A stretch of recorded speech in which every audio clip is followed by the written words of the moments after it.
Hello, friends. Welcome to the Cornerstone Collective. My name is Jay. With me today is Angus McLeod, Hello, hello. as well as Javan Brown. Hello, hello. And today we're kicking off with a very interesting breaking news as of the time of this recording, which who knows what it'll look like in the future. But they have most recently said they're going to release the Epstein files, which has been kind of something hanging in the atmosphere of popular culture here in America, as Jeffrey Epstein was seen as someone who was working in information and surveillance on a bunch of high profile people who are very wealthy, billionaires, tech moguls, politicians, as well as scientists and people in that realm. And so it's very, very interesting. He had a private plane, a very wealthy guy. They don't know really where he got his wealth from.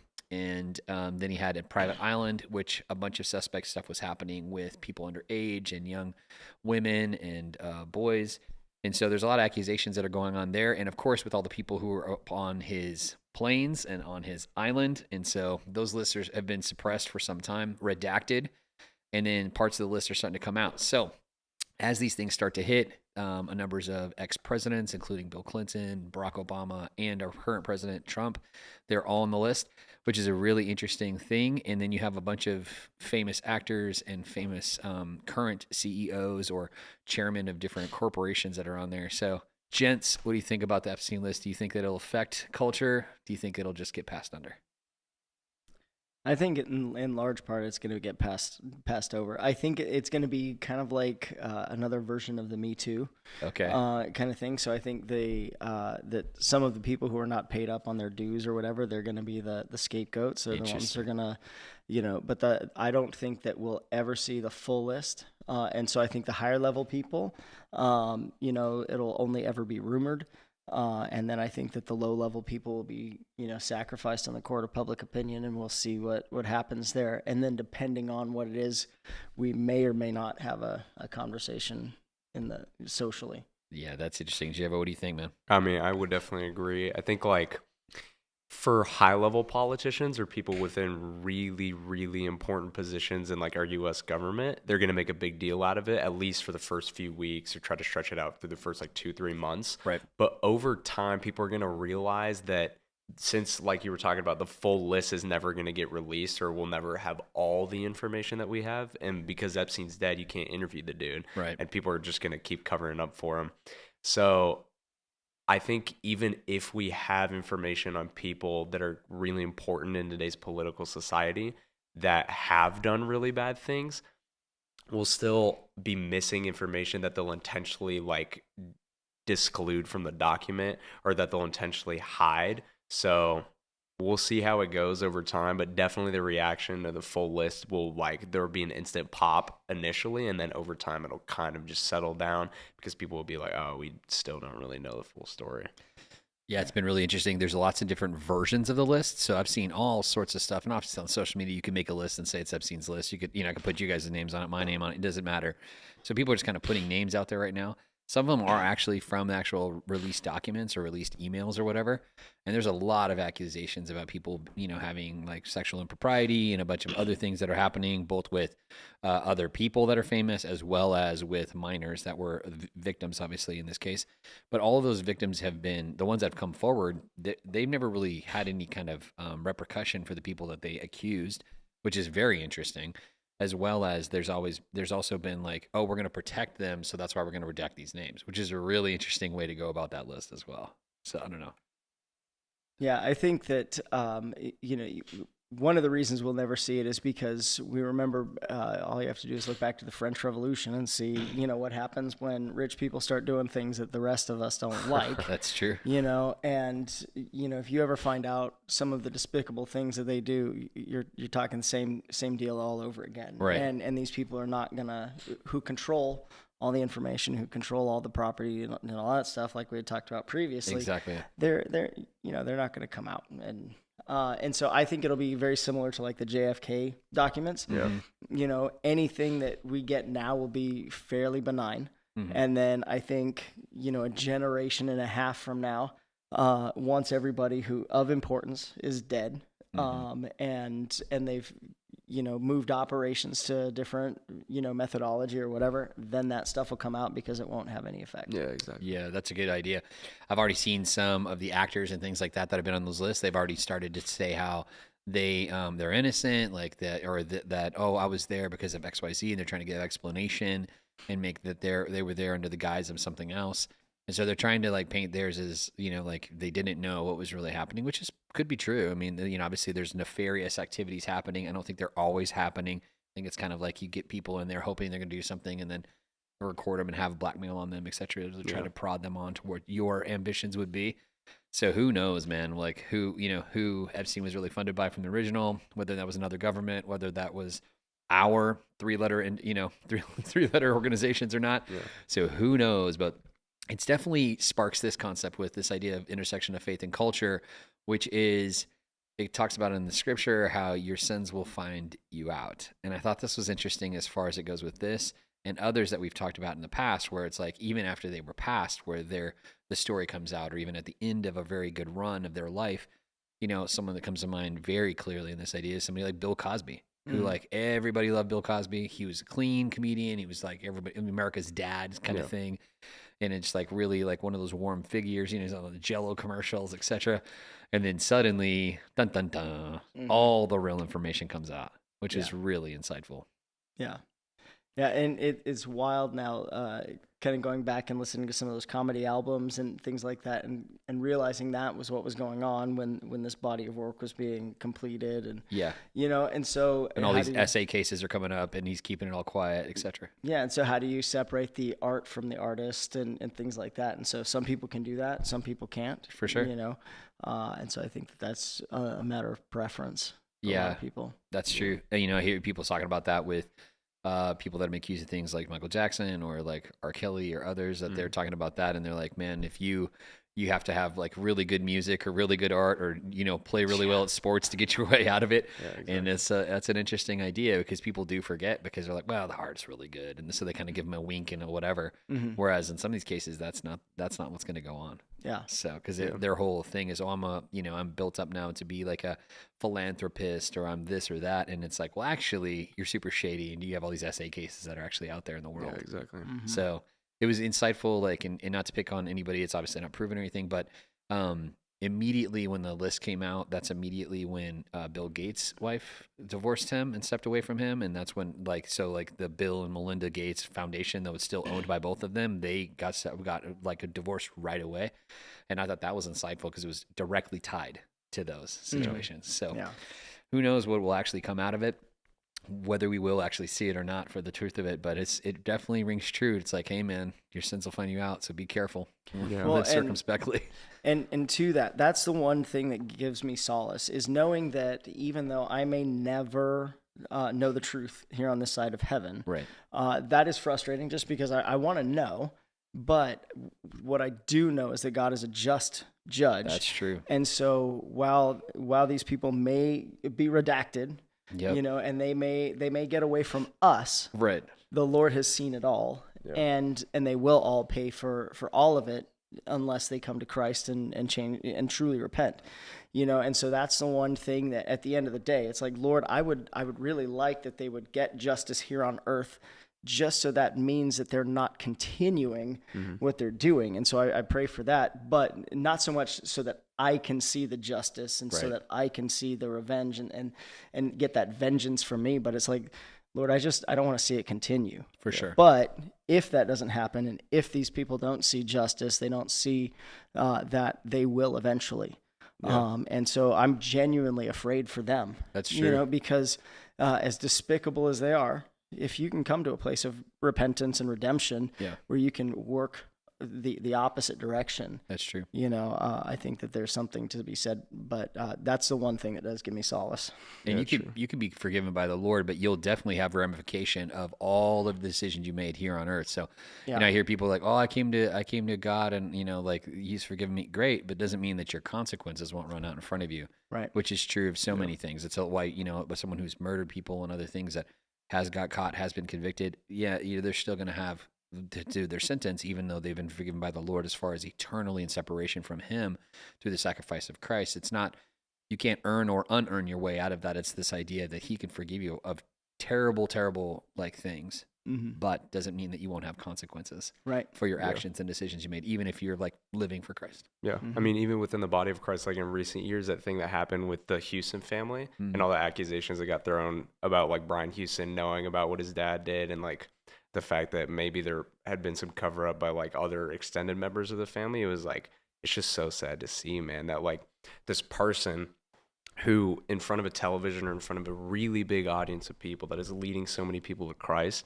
is like doing all these things behind the scenes that just don't reflect at all what your walk of faith is supposed to be. And it's just like, it really could happen to anyone, man. It's like the saddest thing in the world. That's true. I mean, in Brian's case, obviously he was seen as not guilty, and he did not have previous understanding from what it came out in the court case against him, with Australia's court case against him, but about his father and his father's dealings. Super sad. His father led a great church, like kind of a precursor church that Brian and them came out of to launch Hillsong Church.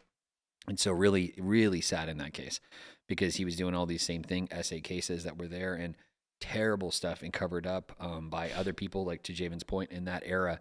But, you know, it seems like they didn't understand, they didn't know what the full ramification of what was going on, and then they did take steps to what they were doing. So that did come out, but to that end, it wasn't even his actions, it was his father's actions which affected him, which wasn't in fact just Brian, but also their kids and their family and their connection to the very church that they planted and then helped grow. So really wild.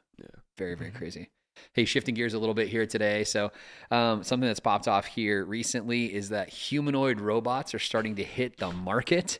We've seen all sorts of different ones from China and Korea and other brands. Some in the States here from Boston Dynamics as well as Tesla. And they're coming on the scene, man. They're starting to be able to do items and do tasks. What do you guys think? Would you buy a humanoid robot if it was in the wheelhouse, in the pockets? I've seen the movie I, Robot, so I'm a big no thank you. You know, I mean, I'll come visit your robot or I'll visit somebody else's robot, but no thanks. Don't want that living in your house? I mean, your devices are already spying on you. Sure. Do you want one that can murder you while you sleep? Yeah, go for it. Well... Yeah, you know, I think about it in multiple different ways. I hear what you're saying. Yeah. At the same time, I think about all of the household tasks that are like things that we have to do. Like we were talking about earlier off camera, like cooking, cleaning, or doing like different stuff. And it's like, not, you know, it's different if you enjoy cooking and you want to prepare something like that versus like prep work or cleaning up after or whatever it would be. And that's so much of the work that like a lot of first generation immigrant families have across the world. That's why so many, we were talking about Filipino families that have gone, and how there's so much many more Filipinos out in the world somewhere than there are actually in the Philippines, because they've taken that advantage of like, okay, we're going to take this on. We're going to go and make a way for our family back home by going to work somewhere else. And those are the kind of jobs they're willing to work hard and do all these kind of things, take that impetus to work hard. That's the kind of jobs that are going to get taken out first. Yep. It's going to be like household work, you know, like the kind of like those kind of helping jobs. And then it'll be other jobs like the low end tech jobs, the low end, you know, greeting jobs. And like we were talking about the other day, where it's like, hey, these people are digitally checking people out from another country. That's going to be wild. Well, see, in my opinion, though, you watch this, and there's another movie about it. It's called WALL-E. You know what happens when humans cease to have to do anything? That's true. You know, and they begin to lose bone mass and density to the point where they're just on hover chairs because we no longer need to walk.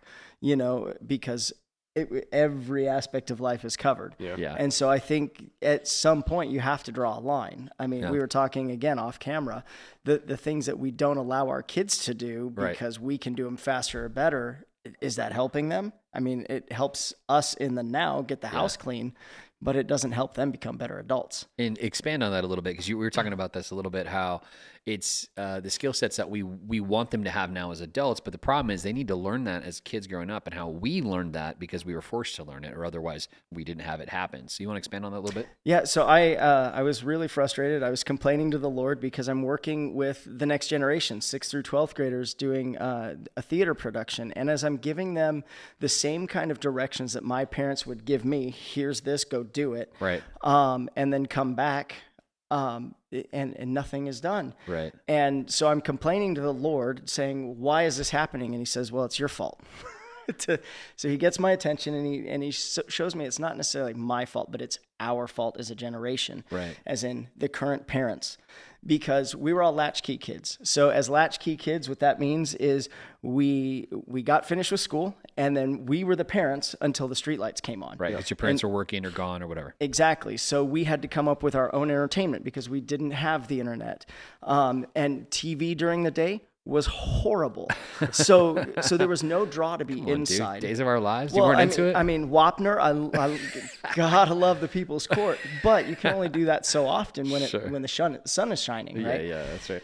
So, we were out building tree houses and cooking meals and surviving and all of these things. Jumping your bike off stuff. Avoiding death 3 to 5 times a week. That's true. And then what happened is we grew up, became parents, and we went, what were my parents thinking? Oh, yeah.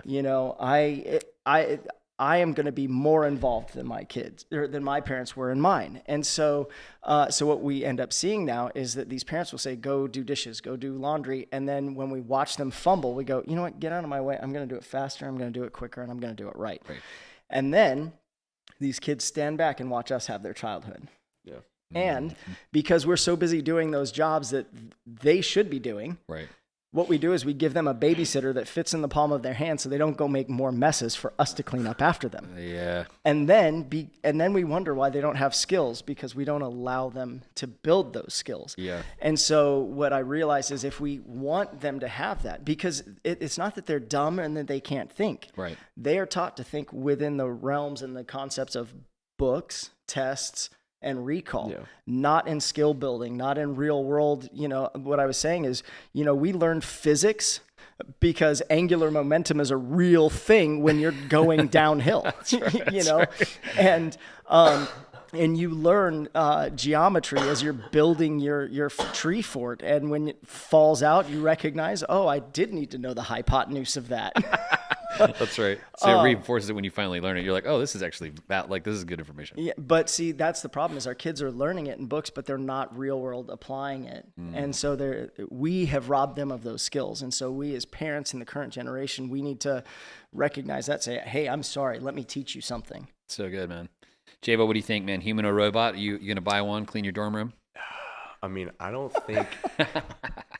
It'd be nice. It'd be nice to just kind of have something that would just go around and do like all the mundane menial tasks that you're talking about. For sure. But still, I don't think like I would prefer having something that is like semi-sentient around me all the time. It's just like in the back of your mind, there's always that thought that this thing is strong enough if it really wanted to like hurt me at some point. For sure, yeah. Like if there's a virus that goes out that's like spread to all these Tesla robots that just like work against their owners, or like over time start to develop like habits that aren't aligned with whatever their initial coding nature was, then like we could have a serious problem, like what you're talking about with iRobot. So I don't think I would have one. I just rather have like more automated things. So like with like a smart fridge, or like you have like a smart blender, or like a Roomba. I think that's all like fair steps, and like over time they'll just keep getting better. But I think a robot is like a pretty steep jump that I don't think I would take. It would be like, you didn't say hello to me, Javan. Yeah. Like start freaking out. Well, so think about this.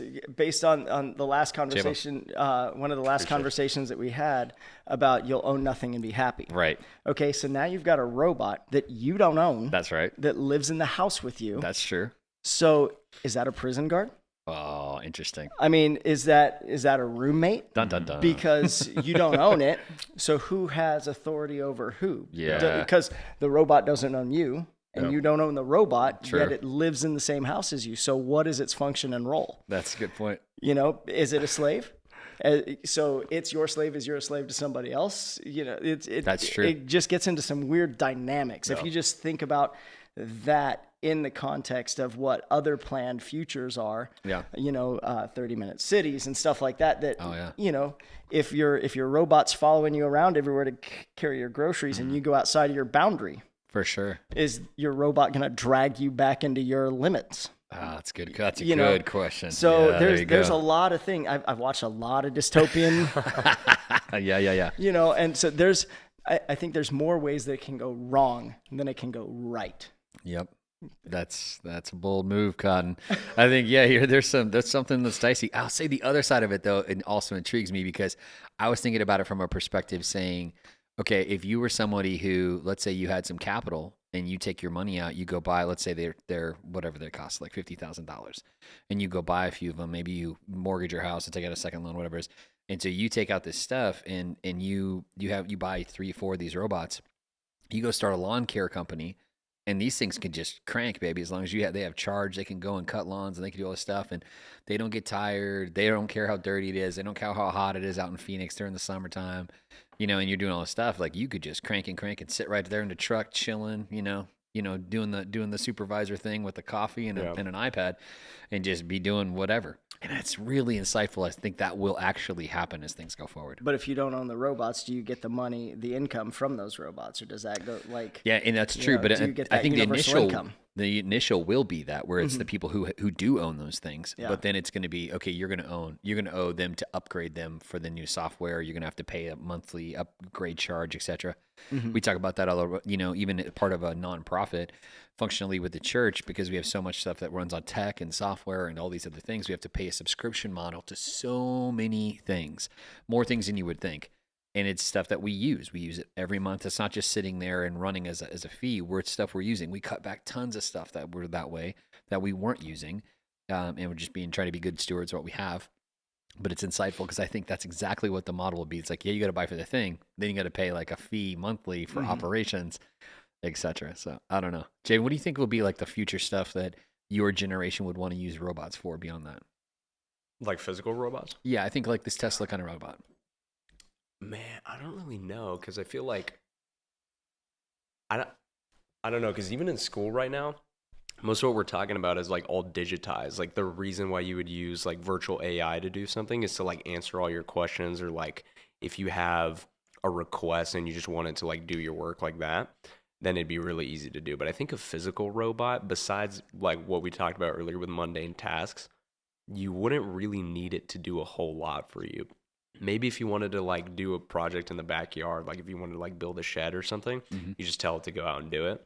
But I think other than that, there's no real perk to having it. It's just kind of like a servant to you. That's it. See, I think of it on the other end, where you could do so much similar to how your generation is with AI, where they use AI for all the things. I think that's how it would be for people who have actually had to physically do those jobs as our generation. We would probably be more apt to run this direction, because it's like, oh, I can dictate to this thing what to do. It's not sentient. It's going to listen to me. It's going to obey the laws, whatever the robotic laws or whatever. And so do those things. So it's very insightful, especially as it gets into these ideas, because, they don't have a soul. It's a thing, not a being. And it's not even like a pet, like your pet, like you can see it can respond to you. It's a living thing. This is not, but it functions like one.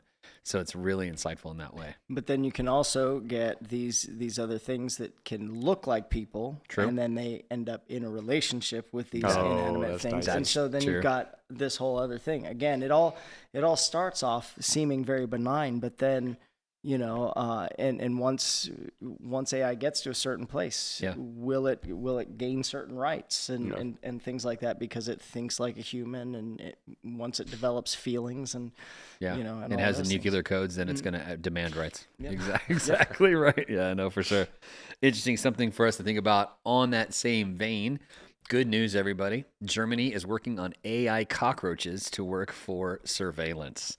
So, cockroaches are one of those things that they survive all the nuclear stuff, etc. So they are literally doing biological tie-ins, both as a digitized version of a cockroach, but more specifically tying into the actual living insect and tying into them to interface with them so they can somewhat control them and then also use them for video and audio recording. Yeah.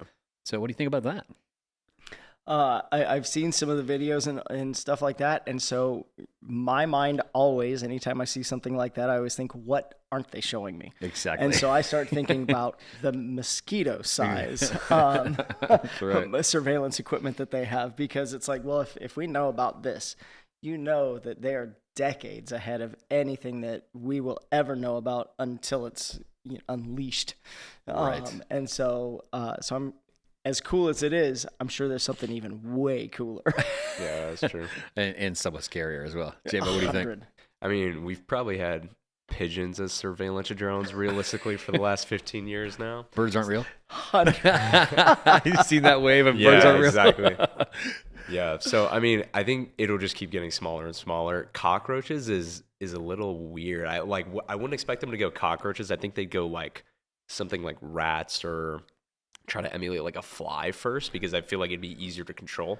And we already have drones that are able to like fly extremely well now, that they would just kind of be able to, I don't know. I just figure it'd be easier. And because chips can get that small now. But cockroaches is weird. Is it really that big of a thing in Germany? Well, I think it's just not that big of a thing, but I think they're working on it. And the reason that it came out is more specifically because they're trying to integrate with the actual living insects. Oh, okay. And so by being able to be drivable, it makes me think of like the Fifth Element, where they have that very thing in the Fifth Element, where they have like the little bug that goes in there, and they have the guys listening to headphones and listen to the conversation, and the guy smashes it with the shoe, and the guy freaks out because it's like smashing his ears. That's kind of the thought process, because they can get very flat. They can go under doors. They can go through all crawl spaces, all through your air ducts. They can go anywhere, then crawl down walls.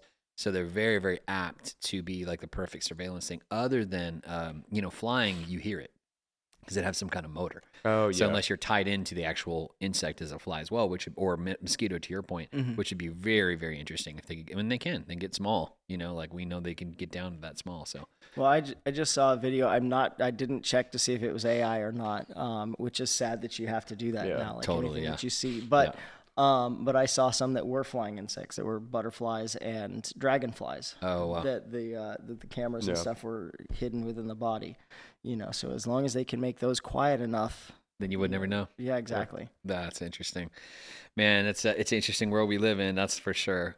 On the other front of this, something that we've known for a very, very long time is officially dead in November of 2025, and that is the penny. The penny is gone. The American penny, which has been here all this time, is gone. They said that it was costing the American government 4 cents to make every penny, which is hilarious because we're upside down like 3 cents on every penny. So it's $56 million we'll save by not printing pennies, by not minting them. So I thought that was a really interesting idea. How often do you use a penny? What do you think?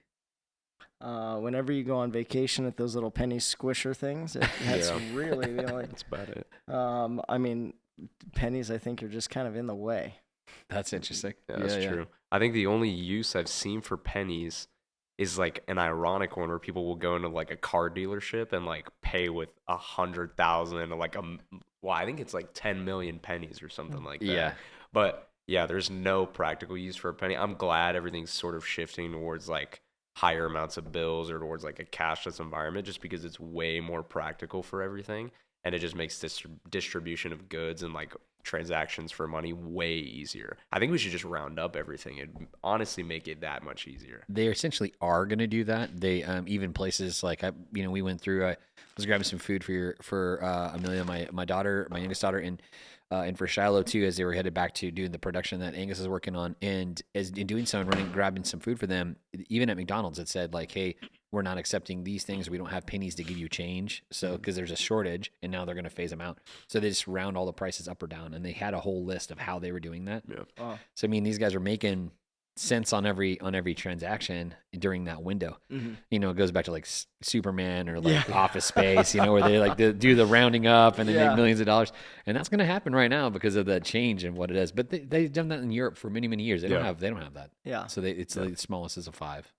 Yeah. Is the increment. So, but to your point about the idea of going totally digital, the problem, of course, is that if you don't have a hard currency that's actual tangible, is that they can completely control you and lock you out of spending any money. Yeah. Because they can lock you out of every account. And if you don't have an account that's tied to you, especially as you start using blockchain, then you're going to be in real trouble. Oh, yeah. Because they can dictate what do you do, where you go, whether or not you're worthy to buy a Starbucks pink drink on your way into a podcast or what. And so, that's an interesting thing as far as that goes. All right, so I got another list for you guys. We did a list not too long ago. It's about have you done this list of things. This is the average American. Got this from another great podcast that we were listening to, and is making me laugh. They said the average American has only done 6 things from this list. So it really depends, obviously, on where you're at in life. And so I think some Javan won't have just because of the phase of life he's in, but I think the list is interesting. So 6 of them is the average. So let's see if you guys are above average or below average. Okay. All right. And can't keep your count. First thing is you have a pet. Had one. You had one. Okay. You had a pet. Or well, kind of. I mean, you do. When I'm there, I have a pet. Yeah. When you're back at our place, you have a pet. Yeah. What's our pet? We have a dog named Cleo. I think she's 5 years old now. She's like a mix between a mini pin and a chihuahua too. And she's feisty. But she's great though. Yeah, she's like a chihuahua. I think like chihuahua terrier. She's a mutt, and she's fat. She is a fat she's dog. So big. But she can jump on the couch though, so which is amazing. I'm not jumping up on top of buildings, and that's kind of essentially the jump that they got to make. So I'm pretty impressed that a fat sausage dog can do this from funny. getting table scraps. All right, so that's one. Have a pet. Number 2, go to college. Yeah. Yep, and also went to college. So you guys are in college. All right, he's graduated from college. You're in college. I've graduated from a couple times from college. All right, so that's 2. 3, get married. Yep. No marriage. No. Nobody on the horizon. No Christian Shakiras. No, not at all. Shout out Pastor Raul. Oh yeah. We're traveling South America this summer. We talked about it before on the podcast, but he was trying to get Javan a Christian Shakira as we were down there in Colombia. Trying to use the Spanish to get him a Latino wife, which is a good choice. All right, third one, have kids. Yep. Angus is professional at having kids. He's got 4. 4 of them. Yep. 4 in the stack. I got 3. Javan being one of them. Javan, no kids I don't know about? No. Okay, good. That's good. Just clearing the air. Trying to get this information for your mother. We don't have the cockroaches to send with you to college, so we have no surveillance. All right, buy a home. Yep, me as well. Bought a few homes and thankful that we have one. It's a blessing. Not yet. No. I mean, I don't know when I would feel comfortable to buy a home. I guess it just depends where I live, where I end up living. Would you want to buy like more of a home or more of a condo? What's I think the only time I'd want to buy a home is if either I'm living with other people in like some bigger arrangement where I have like 3 roommates or something, or like 2 roommates. I think it makes sense to buy a home in like a better area, or as soon as you like actually start a family. Okay. But if I was just living on my own, I'd choose an apartment. Okay. Yeah. But you probably buy it, or you think you just rent? I think I just rent because I'd want to move or feel the ability to move instead of like be tied down to one place. Yeah. And even I get like having the asset is a nice thing, but still like I don't want to feel like I'm tied down to one area. I just kind of want to like nomad essentially. Well, they say your buying power right now is actually in favor of renting instead of buying, unless you were able to buy previously, like underneath the previous rates. Yep. And so it's just really interesting to do that. Okay, so we're back onto this. Okay, so buy a car. Yep. No. You have a car, but you didn't buy it. Yeah, no, I didn't buy and I definitely bought some cars. It's interesting. What's the first car you bought? I know you got the Oldsmobile from your dad on your 16th birthday. 87 Oldsmobile. Okay. Yep, that was it. So I had to buy it from my parents. Oh, you had to buy it from them. Yeah, okay. So they bought it from somebody off of my grandpa's Orchid Society, and then I had to buy it. So they made up a ticket book and everything. No and kidding. So I had to pay. I mean, the car was like $3,500, and so they broke it up. So it was like $75 a month for me. Okay. Which was not bad. Yes. But I did have to have a year's worth of insurance in the bank at all times, and I had to pay for all my gas and all that stuff. So, so it was all on me. But I had to buy my first car because I had several friends who their parents had given them their car, and they would wrap it around. There was one guy that I knew that his parents got him a minivan.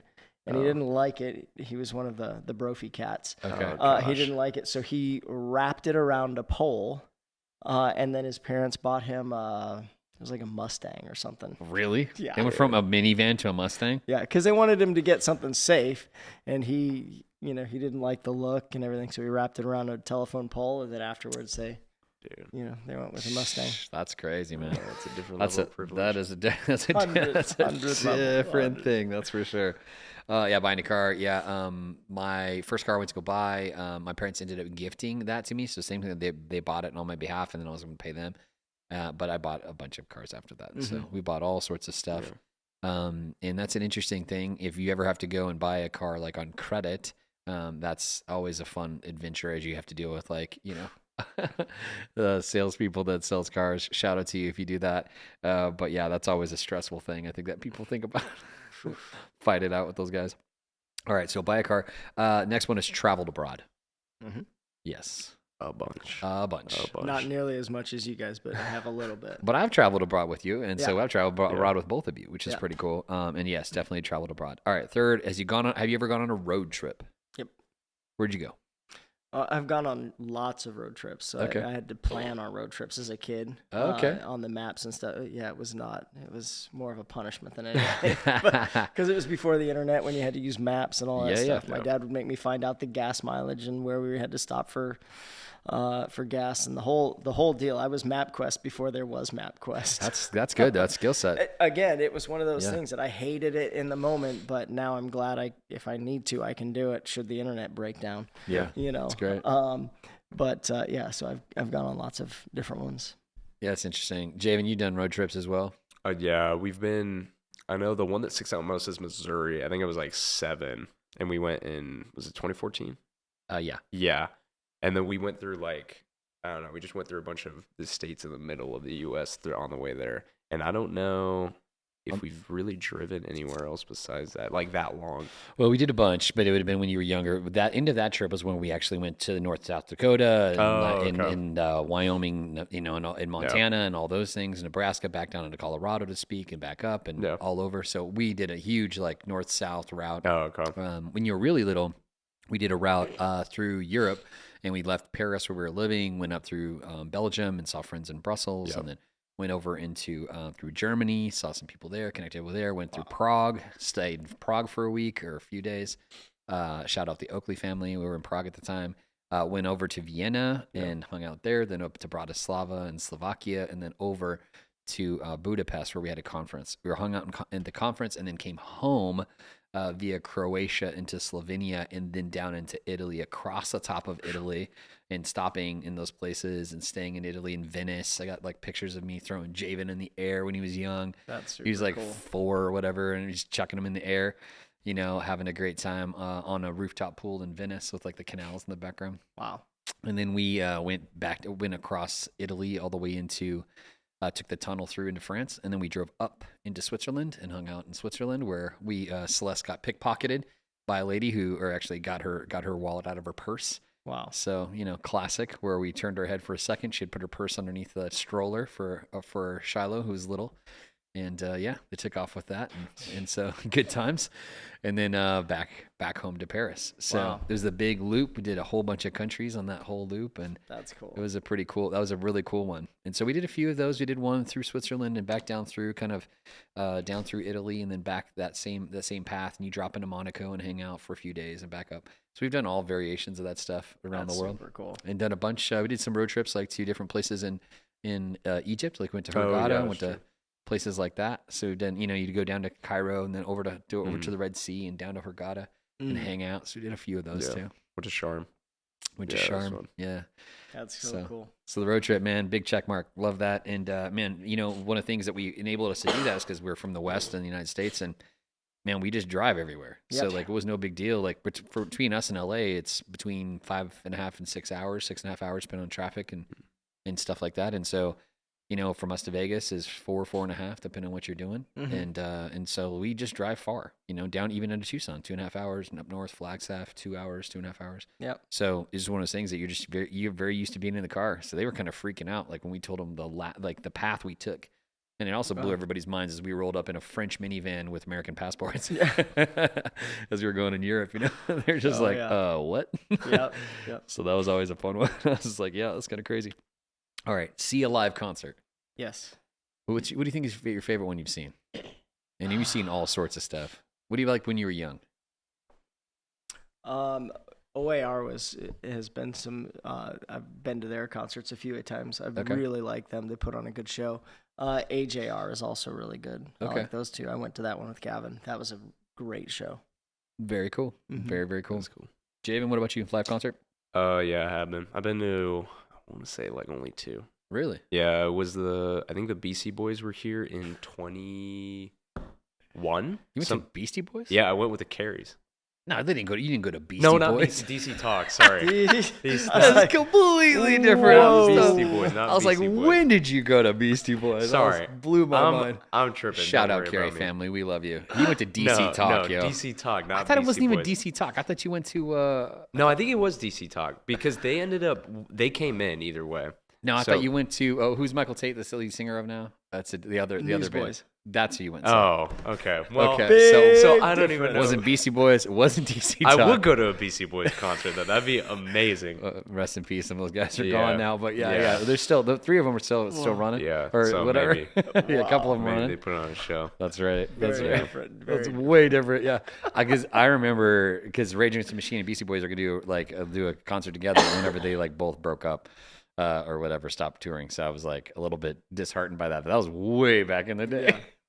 Yeah, I wasn't allowed to go and do a lot of that stuff just because, again, my parents were very much like, no, I know what happens at concerts. So. Oh, yeah. And I went to tons and tons and tons and tons of live concerts. One of the things that we did all the time when I was a student, like when I was in high school and then college, is I went to lots of rock concerts, lots of them, kind of like a scene kid, kind of going on the rock scene and running around. And then in LA, when I lived in California, Southern California, Glass House, we go to punk rock and metal shows, and we go to hip hop shows and EDM venues and raves and stuff, and been to a ton of that. So all sorts of that. Been to a bunch of Christian shows, Christian rock, punk rock, you name it. All the big tours. Been to a bunch of that stuff. Been to some festivals and things like that too. So lots of live music. Big fan of live music. I think it's pretty fun. What's one you would go to that you haven't been to yet? You know, I think for the music side of it, something like Tomorrowland would be interesting, be so cool. or Miami Ultra, or some like for the EDM side, like to listen to the sets. I listen to them like when they're on YouTube and stuff, and like listen to the music. I think it's interesting, and you obviously have to go kind of like DJ by DJ because some of them are going to have more like explicit stuff, which I'm going to skip. But for the ones that I do follow that don't really have that stuff in there, it's really enjoyable.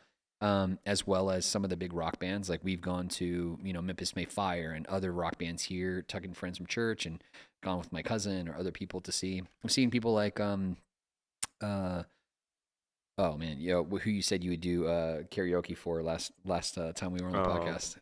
Was it Bruno? Bruno. So I saw Bruno live. So good, guys. Super talented. Incredible. Really, really good. Seeing people like that. And some other pop acts, which are pretty good. I was at the Super Bowl in 2004, so I saw the halftime show, which was like Justin Timberlake and that whole debacle with the wardrobe malfunction. So that was like P. Diddy, and that was like Janet Jackson, and it was like all these people at the same time. So you see all those people too. So it's really interesting to just have those events and be part of those events, which you weren't expecting. So yeah, it can be really a good thing and also a negative thing depending on who you're around, what goes on. I've also seen like fights and debauchery as far as like people being slammed out of their mind or on drugs or whatever. And you're like, okay, you got to navigate all that stuff. So I understand why your parents were hesitant. And sending people, why we didn't let Javen go to Beastie Boys, but we did let him go to Newsboys. Well, it was with the friends that I was hanging out with at the time. I would have absolutely gone and participated in their behavior, and that was that was the exact behavior my parents were trying to keep me from. For sure. So I don't blame them. It sucks because I didn't get to go and do it, but I don't blame them. Yeah, and I'll say this, one of the things, the reason we did get to go do it is because we were mainly watching Christian artists we're like with Christian artists playing with other artists, and so we were watching a lot of that. So like Christian punk rock, Christian rock, and all those shows, there was a lot of it. And then we watched a lot of other shows, but didn't mean we participated in what other things were happening. So there was a really consistency in that. So shout out my friend Ashley Owens and others that were in that scene, Aaron Shahheim later, people that were really a part of that scene with us and going to shows and hosted. Aaron was tied into the rock scene out here. When we became roommates, he was in the military as like a white hat hacker for the Air Force, and I was working doing corporate sales for Black & Decker. We were traveling and stuff. Like I was in and out all the time, and then bands had come through. He was connected up, and so we were too. And so we had people like come hang out, and we would hang out with the venues and knew people that ran the venue. So it was cool. I ended up knowing people like in Christian punk rock bands like Dogwood and other ones like that. Like shout out to our friend Matt Aragon, who they actually named an album after because he was connected to them. He's from our high school, went to high school with us at Alfrea. And so he was such a fan that he was like, you have to stay together. You have to keep making music. It's encouraging. So they named an album after him. And so I thought that was pretty awesome. That's sick. So they came through. I ended up knowing guys that were in that band that I went to college with. So it was pretty fun. Project 86, a bunch of other like Christian bands that were there at the time. That were in and around my college, which was pretty fun. That's cool. So, all right, next one on the list: a beach vacation. Yep. Yeah. Yes, definitely done some beach vacations. Were you beach or mountains? I forgot that. I love the beach. You were beach. I'm Okay. definitely beach. Yeah, me too. I'm definitely beach. What did you say, Javen? I'd still go beach. I would too. I'm definitely still beach. I love the mountains. I think it's awesome. Same. I love snowboarding. I love hiking. I think that stuff's great. But I'm definitely beach over mountains, 100% of the time. There's the whole up-down thing with mountains that you don't have to necessarily do with the beach. You know, Just go into if you the want water. stuff with you at the up at the top, you got to carry it. And if you want it down at the bottom, you got to carry it. Same thing with the beach, but there's a big difference in gravity and, and vertical climb. That's a good point, man. All right, pretty good on this list so far. All right, so see a Broadway show. Yep. Yes, you have. What did you go see? I forgot you said.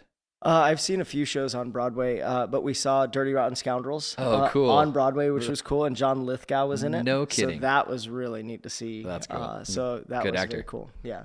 That's awesome. Javen, have you seen a Broadway show? Never seen a Broadway musical. Have you seen? I mean, you've seen shows. Obviously, you've been in shows. You're even in production in high school. Well, yeah, but I mean, I've never actually seen like I want to say like a professionally performed show. Okay, interesting. Yeah, I don't think so. Unless, well, you consider Cirque du Soleil, but as far as like a play or a musical, no. I mean, they had actors and stuff in that. Yeah, but it's more of like a. That's more of a circus. Yeah, I would true. say the same thing. That's true. They had some acting in it, but yeah, you're right. It's more like that. Yeah. Definitely fun. I've seen a ton of it. Used to go all the time to see plays. Saw one-person plays, small ensemble plays, all that stuff at in Orange County. Went where I was at college in Southern California, as well as on Broadway. Like saw a Broadway show, and then Celeste got to go to London and go to all those shows there. Yeah. I did not get a chance to do that, but she's been a few times, which has been fun. So she went across with friends from Paris a couple times and got a chance to drop in. So we got to see Arsenic and Old Lace when we were over in England and stuff like that. Very wow. Cool. Very That's cool. Yeah, that's amazing. That's pretty good, guys. I think we've clicked off pretty good on this list so far. All right, next one, visited Disney. Yep. Yeah, we definitely just visited Disney. We were talking about that, I think, on a previous podcast, but you said you've been a bunch. I've been a few times, but I actually haven't been since I was in 8th grade. So that's been a long time. Yeah. Okay. Yeah. Whereas we have a few Disney adults that we work with. And Yes. They go all the time. Yes, we do. Yeah, we do have a few. Shout out to them. Serena, Josiah, others, man, they've already just got back from being over there. Yeah. So they're in the mix, that's for sure. But we're not too far away from that either, Javo. We've been to Disney a lot. I mean, I think we go pretty much every year at this point. I think I'm about to go back again in December. Are you really? With Aiden and Trenton and all them. Oh, really? Yeah, there's like 6 of us going or something like that. Well, I mean, how many times have you gone this year to Disney? We went. Oh well, I went in May, and then you went in May, separate for a day, and then we went for. We went for 2 days in Florida during like August, I think. Yes, we went this year. Yeah, and then I guess if I go again in December, it's 3 times. 3 times. We went crazy. Last year. We went to Disneyland, and we went to Disneyland Tokyo Sea. Right. We did. The previous year, we went to Disneyland, to Disney World, and to Disneyland Paris. Oh, so because of our travels, and so we just went to the spots. So we're definitely like we enjoy I thought Paris was 22. Maybe was it 22? I think so, 23? because 23 we went in. So we went went for Shiloh's birthday, and then I think we also went during spring break, because Shiloh was like, or no, we went to Shiloh's birthday in 24. Was that it? And then also traveled to Paris In 24? 23. I don't remember. I think it Anyway, was it's a 22. mix. We've been there a lot. You can tell Yeah. we're losing dates. Something like that. So it's an insanity. So we definitely get a check mark. The reason I think we enjoy it is because there's a nostalgia to it for us, because we are in proximity to it when Javen was little. And then when we lived in Paris, we had Disneyland Paris passes. They were actually very cheap considering. It was like essentially paying to go to Disneyland in California, not even 2 full times. It was like 1.5 times would get you a year pass for locals in Paris. So once we had a signed rental agreement, we could be a local, and we had like our carte de séjour and the other things that allowed us to do so. And so we went in and got those Disney passes like that, and it was like, dude, super cheap. Included parking, which is if you went there during the day, it was like €30 every time. That's included incredible. it for the year. Wow. is wild. You could bring food in. Like we would bring food in for the kids and stuff, and like not be spending money because we didn't have money to spend. So we just go across and hang out at the park, bring stuff in. Instead of like bonjour or whatever, he was like bon picnic because we had like all of our food under our cart. Yeah. So it's just like real tied in with that. But yeah, it's a fun thing. I think I get where people might be anti because of some Disney positions. And I was even dialoguing with my brother Jeremy because that's kind of their previous perspective why they didn't do Disney Plus or other things. But they recently went to Disney World, and they wanted to do it for the activity side, the roller coaster side, the fun, like that atmosphere. And I think that's where we land, is with that kind of stuff on that side. See, and my kids don't like roller coasters, so that's why I've never taken them because I'm like, I'm not going to pay all that money for you to go and stare at stuff that we could look at pictures online. Or just watch shows the whole time. Yeah, and that makes sense. And there are some good shows, and definitely we saw some really cool. You saw some of those as well, like Aladdin Live and some of those other ones that we saw, like at Disney, at the Disney places. What do you mean? Oh, you mean like the productions and stuff? We saw a bunch of that stuff. Yeah, they're like 15 minutes long though. That's not a Broadway musical. No, it's definitely not Broadway, but it's definitely production. Yeah. Okay, on to the thing. Okay, go camping. Yep.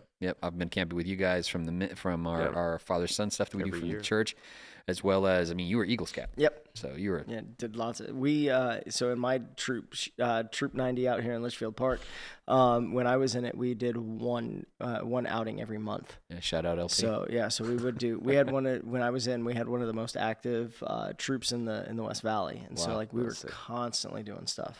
You're one of the most active troops in all of Litchfield Park. Oh yeah.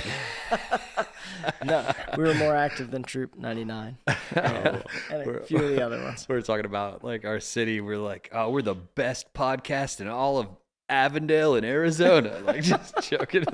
You make it the more specific so you could be the best version, which I don't even know that's true. There's probably shout out other people doing a podcast here, but just really funny. Camping. I grew up camping, fishing, hunting, all that stuff.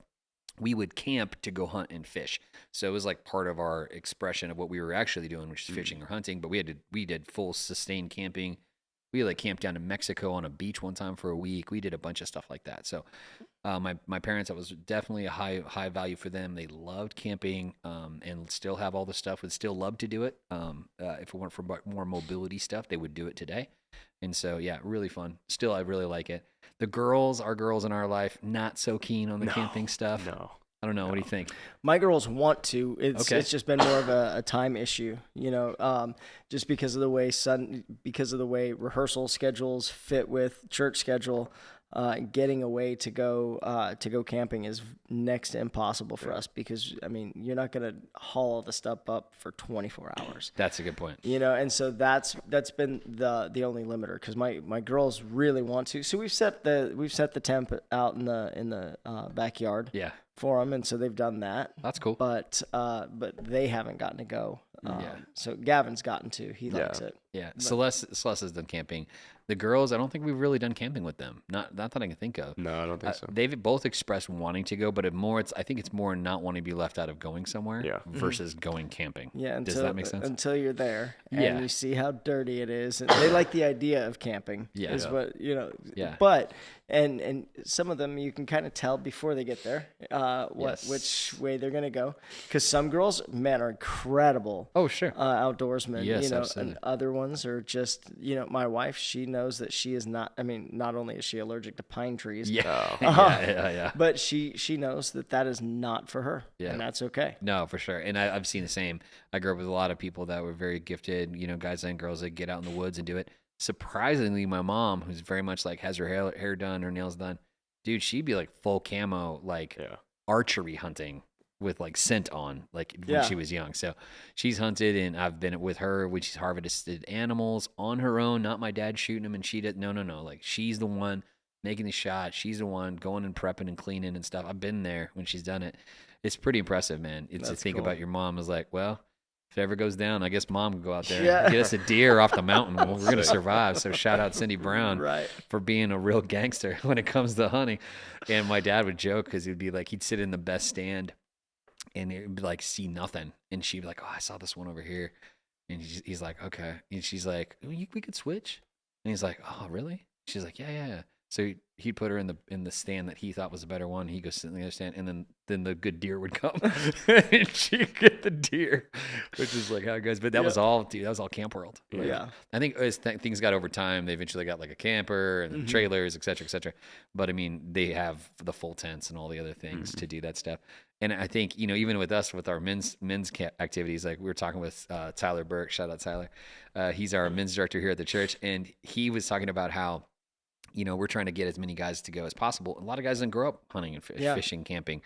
So for them to go, they're like, we need proximity to a bathroom. We need, things like that. Even if it's just like a hole in the ground kind of one that's like there for the campsites, or a campsite, not just go out in the woods and be out in the woods with a mile marker and a trail tape, which is our first version that we did. That was a funny trip. And guys were not ready. What do you mean? You and I were fine, and like, others like us. What do you mean we have to dig a hole? Yeah, Tyler was totally fine. He's gung-ho. He's ready to go. And others were too, but there were a bunch of people not cool with it.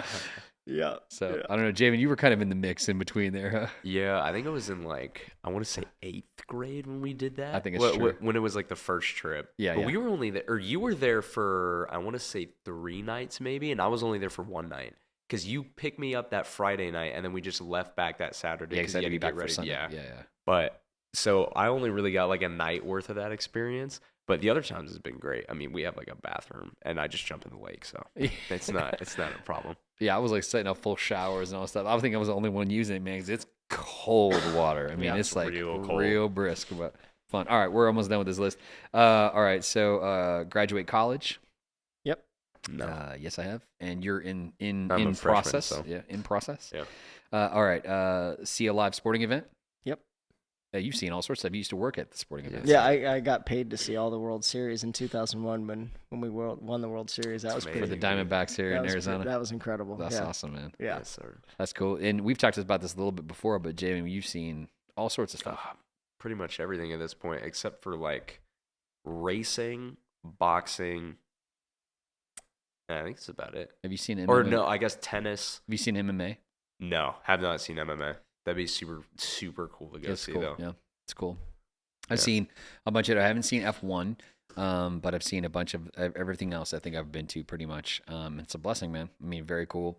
Got to, we talked about it before, but got to go to World Cup. Yeah. I've been to World Series. I've been to Super Bowl, been to, playoff games for going to stuff for that, for basketball. And so seen a bunch of cool things. I did not ever get tickets. We got to see the race for cycling, and get to be a part of that in Paris, which was pretty amazing. Yeah, Tour de France. But we did not get to see like Roland Garros or any of those big tennis things. I try to get tickets every year, man. They're just like sell out.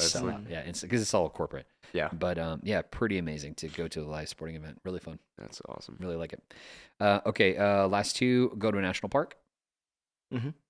Yeah, we talked about that, I think, before, going to all the different national parks we've been to. What do you think is your favorite one you've been to? I think the Grand Canyon's pretty incredible. Yeah. Nice. That's probably the most impressive one that I've been to, just because it makes you realize how big you are in relationship to everything else. That's very true, man. That's very true. Jay, what do you think? Favorite national park? You've been to a bunch of them. I've been to Grand Canyon. I don't think we haven't been to Yosemite, have we? No, Okay. You haven't been to Yosemite. Oh, okay. No. But you've been to like the Arches. You've been to a bunch of other like Bryce Canyon and some other ones. Oh, and yeah, that's we true. drive through and past ones that are actually camps that you think, like Saguaro National, like other ones like that, or Joshua Tree as we drive past it in California on the way to LA. So we drive through and buy those things all the time. Yeah. But I think Grand Canyon, just because when I was like 7, it was just so monumental to like actually see it. I'm like, I've reached the pinnacle of Arizona. Yeah. And then I just haven't gone back since. Which, shout out to Gage. We were thinking about that. I was listening to the podcast the other day when he was talking about how he was working in Williams right next to the rim and didn't go to it. That's so funny. Like, dude, what? Made me laugh. I was like, that's really funny. Oh, man. And the last one here on the list is Shop Black Friday. Once. Did you? Once. Where'd you go? Which store? Best Buy and it was like Best Buy, Barnes and Noble, just right over there. Okay. That's bold. It was a one and only time. And there was a couple of years as a UPS driver that I had to deliver on Black Friday. That was an absolute nightmare. So be nice to those guys who are delivering on Black Friday because shout out to all of our oh my gosh, all of our UPS and Amazon and FedEx drivers out there who are grinding today. Absolutely. That's a pretty good list. I think I hit every single one on the list. Same. Yeah. That's insane. That's a pretty good list. So we're above average on our American experiences, which is pretty cool. So pretty fun. All right. We want to talk about mental mastery.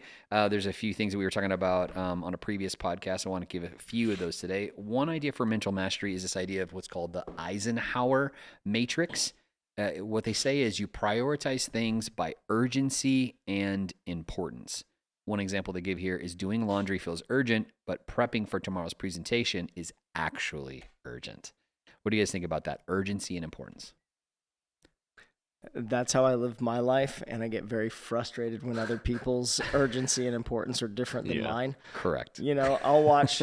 So, as in a family of 6, as you're getting ready to go out the door, everybody finds something different that's important to them. Yes. And very rarely do all of those ideas align with mine. And so that's where I typically will get into trouble because, like, what are you doing? You realize that by doing that, and it takes even longer to drag out the logic to them than it does to just do it the other way. Which is why you're trying to work on that one and give them the skill set. Javen, exactly. The Eisenhower matrix. Yeah, I think I always think about this, and I think I was thinking about this the other day, how I always prioritize based off of like what the nearest due date is within my own head. So I'm like, oh, this needs to be done by this point, right? And then this needs to be done by this point. So I'll do this, then do this, then do that because I can push it off or worry about it later. And it won't take me that long, et cetera, et cetera. So yeah, definitely that sense of urgency or like what needs to get done now versus what can wait for later. That's how I always organize everything I do. Similar to me, I have a lot of deadlines because of deliverables. Literally when I walk off a stage on Sunday after speaking on a Sunday, I have 6 days to do it again. And so like that's always how it goes, sometimes less depending on what I'm speaking midweek and where I'm speaking, what I'm doing. And we definitely have other things we have to do. So it's beyond just like content like this. We have to obviously have a lot of other things that we're doing. So I have to prep for meetings or prep for different events that we're hosting or making happen. So there's always that deadline, backup, urgency process. And to your point, whenever someone else's fire and their urgency becomes an urgency they want to put on me, I have to really kind of dance with this idea of, okay, is this a real emergency or not? Mm-hmm. And how are we going to be able to handle it here or not? So just because it's your emergency doesn't make it my emergency. Correct. Yeah. Well, at the same time, obviously wanting to be those who help put out the fire, as we talked about in a previous podcast. That's a hard line. A hard line, a hard balance, hard tension that's there. That's right. Second idea is called circle of competence. It says, know what you truly understand and stay within it. The example they give here, it says, it's better to admit I don't get crypto than to gamble on random TikTok advice. Thoughts on that? Javen, we'll go to you first, man. Oh my gosh. Circle of competence. Yeah, I think generally that's probably true. I think for some things you could probably hedge your bets on it, like in terms of like news or things like that, like you see repeated over and over again. It's more than likely true most of the time. Mm-hmm. Big asterisks on that. Yeah, though. No, for sure. Yeah. Fake news. Yeah, but with like crypto and stuff like that, I mean, they can give you all the advice you want. In reality, nobody's ever really going to know what happens because blockchain can just move up and down like that. I think is it below 90 now? Or I know it was like, it's really close to 90. Yeah, it's working. You're talking about Bitcoin's price in the current market. Yeah, it really depends on how things work. And it's very much people moving their assets around from left to right. I know, like, we're talking about on previous podcasts, NVIDIA stock price and how leveraged it is. And there was major firms that did huge sell-offs recently, which was kind of sparking everybody because the big firms that most people have, like maybe they've bought into those places like Vanguard and BlackRock and State Street. Those guys own big leverages into places like NVIDIA. So when they're selling it off, it obviously drops the price, which drops in turn all of those things. And so if you have your money with those guys, then you see your stuff start to slide as well. Even though you think you're buying more of an index, it's actually leveraged pretty heavy in certain directions. So it's always insightful to think about that and to try to take that into understanding of what you really know versus what you're just guessing on. True. So yeah, circle of competence, good idea. Last concept, it goes right alongside that. It's called probabilistic thinking. Probabilistic thinking. Yeah, okay, there it is. Good gracious. Say that 5 times fast wherever you are. I think in odds, not in absolutes. So the concept is similar to what Javan just said. He said, instead of say, I'll never get better at this, think improvement is gradual. Consistent practice increases my odds of success. What do you think about that, Angus? Again, I think that a lot of these things kind of put in terms to what I already kind of naturally do a lot of times. Yeah. And so this is one of those things that I think is just kind of built into my natural thinking process. Right. You know, so it's interesting to kind of have labels to it now, you know, but I think a lot of it just comes down to methodical thinking. Right. You know, some people are very logical and methodical in the way they think, and others are very abstract. That's true. In that. They're all over the place. Mm-hmm. Yeah. So, and I think I'm pretty logical in my abstract thinking. I like that. All right. So those are the 3: Eisenhower matrix, circle of competence, probabilistic thinking. So it's something for us to consider and to be a part of. All right, next we want to jump off with something that's going for the Thanksgiving holiday. It's November here as we're recording this, and so we have a November Thanksgiving food bracket that we want to jump into today. So I want to hear from you guys on these different items. We're going to have a breakdown of the bracket, and it's going to go from there. The first 2 items that are up are stuffing versus cornbread. Stuffing versus cornbread. Javan, what do you think, man? Easy stuffing. That's like I think that's the easiest choice probably on this bracket. Okay, interesting. Yeah. Interesting. I'd say the same. Okay, yeah. I'm gonna also go stuffing. I'm gonna go with you guys. I think it's the right choice. Cornbread, love cornbread. Definitely great with like a soup or sopping up some kind of like gravy. Amazing. But at Thanksgiving, stuffing beats it. Yeah, I agree. It's so specific to the meal. I think that's the only way you can really think about that for sure. Too iconic. All right, second thing, you got mac and cheese versus sweet potatoes. Mac and cheese. Yeah. Mac and cheese. Wow, really? I can't do sweet potatoes. I can't do the texture of them. Okay. So I've they are a little stringy. They're just whatever it is. My tongue literally will not swallow. I have to take it like a pill. So I'll always try a little bite, but as soon as it touches my tongue, it goes, this is not going down. Yeah. Yeah, that's exactly right. Yeah. Okay. So mac and cheese moves forward. What would you go on? You know, honestly, I think for this meal, I probably would go sweet potatoes because to me, it's tied very much to here. And so I think of sweet potatoes being like, other than sweet potato fries, I think of them tied to Thanksgiving specifically. Mm-hmm. So whereas mac and cheese, I feel like is just American and like you can eat it always. In fact, whenever people live abroad, lots of things that get brought to them is stuff like mac and cheese. Yeah. Mm-hmm. So like that's one of the things that people want because they want that taste from the blue box. You know what I mean? They want that feeling of not real cheese. You know, but even if you had a good version like the one that you make, which is really great. Which, you know, my daughter still prefers the blue box. There's no way. The Kraft mac and cheese. So it's pretty funny. All right, next one in that we have here, we have corn versus green beans. Corn versus green beans. Thanksgiving meal. And this is different than green bean casserole. That's coming up. What I was going to say. It's different. Then I'd say corn. Okay. Because we've got the green bean casserole coming up. Okay. Yeah. I'd say corn too. Interesting. I would also say corn. I'm big corn, like corn that we put it out even out you know, on the flame and get a little roast going for it. Something nice there. So pretty amazing. Okay. Next one is corn casserole versus green bean casserole. Green bean casserole. Yeah, green bean casserole any day of the week. I'm same. The one I'm thinking of is the green bean casserole that has like the soup mix in it with like the crunchy onion stuff on top. Yep. I love that stuff. It's very, very good. It transcends Thanksgiving for me, but definitely a Thanksgiving staple. Like if you don't have it, like you're lacking something. That's the one thing Annie makes. Okay. That's the one thing she's made our entire relationship. I make everything else. She does a green bean casserole. Very good. Okay. Shifting to the other side of the bracket, we now have mashed potatoes versus roasted potatoes. Dun, dun, dun. Are the mashed potatoes loaded? Oh, I think we're just going potato for potato. Because you could do roasted with like nice herbs on top of them. You could do mashed with butter and all the stuff in them too. Yeah. You're going roasted, Javan? Unless they're loaded mashed potatoes. See, that's... Yeah. Yeah, I think I go roasted. Really? I prefer eating roasted ones more than I do mashed potatoes. Unless Wow. I mean, like gravy's cool. I think mashed potatoes are more of like a staple, but I just have never really like.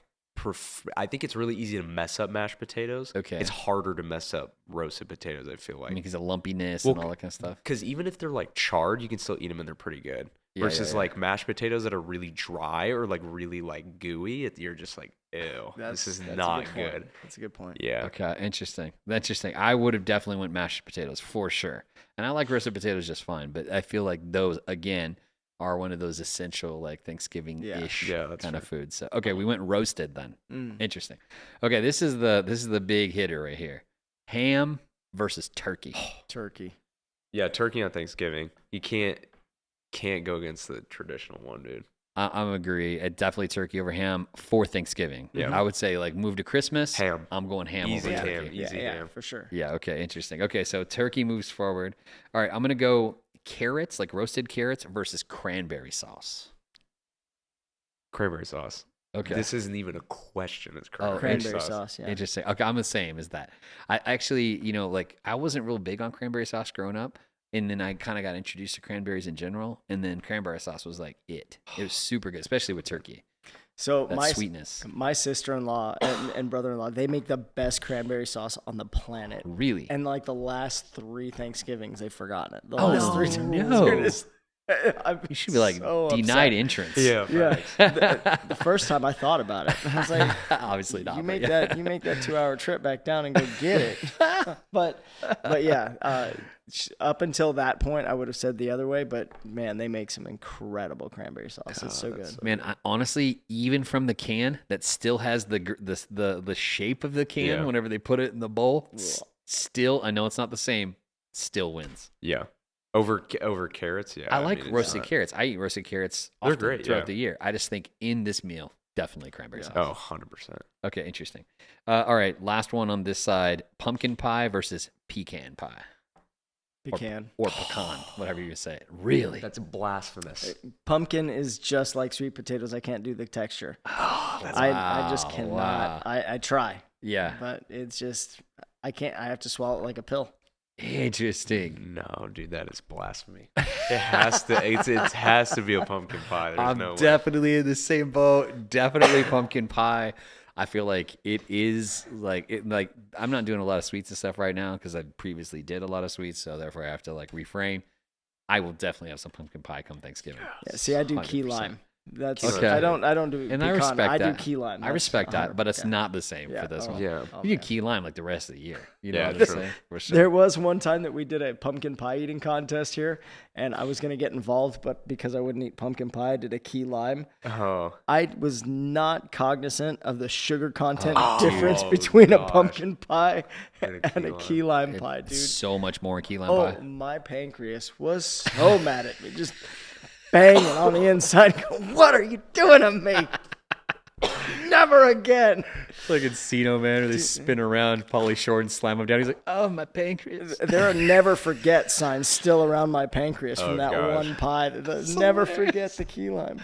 Oh, dude, there's so much sugar in that. Oh, my goodness. That's amazing. I love that. All right, here's back to the first bracket. Now we're at stuffing versus mac and cheese. Stuffing. Yeah, it has to be stuffing. It's sad to see Mac go like this, though.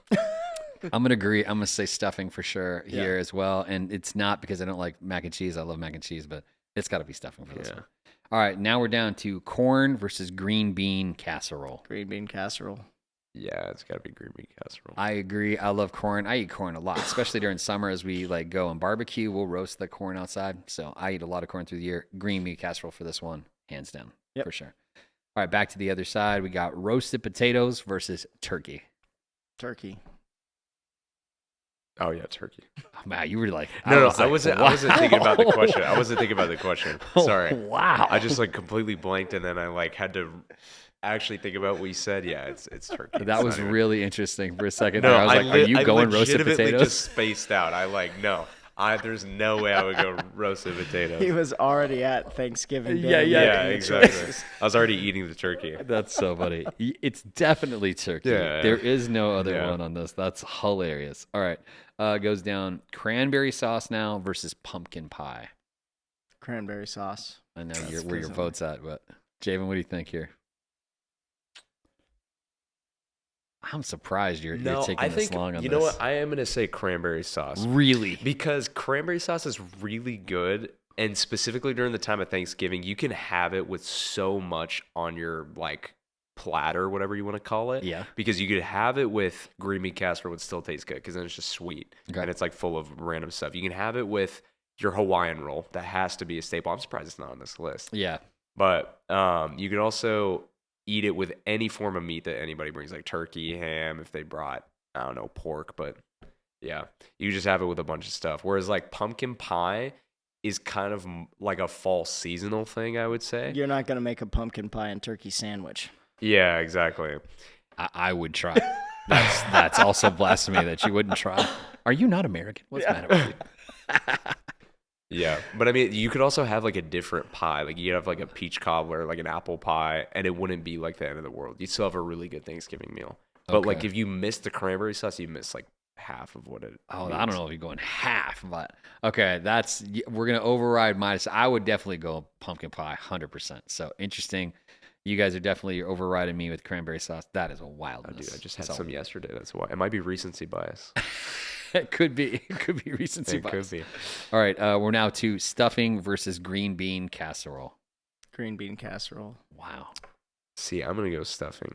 I am also going to go green bean casserole, actually. That's where I'm going to go. I just think, like, it's just really good. If I go back for something, it's typically that. Yeah. If I'm going to get, like, another scoop, and it doesn't feel as, like, guilty, you know what I mean, as, like, getting other things.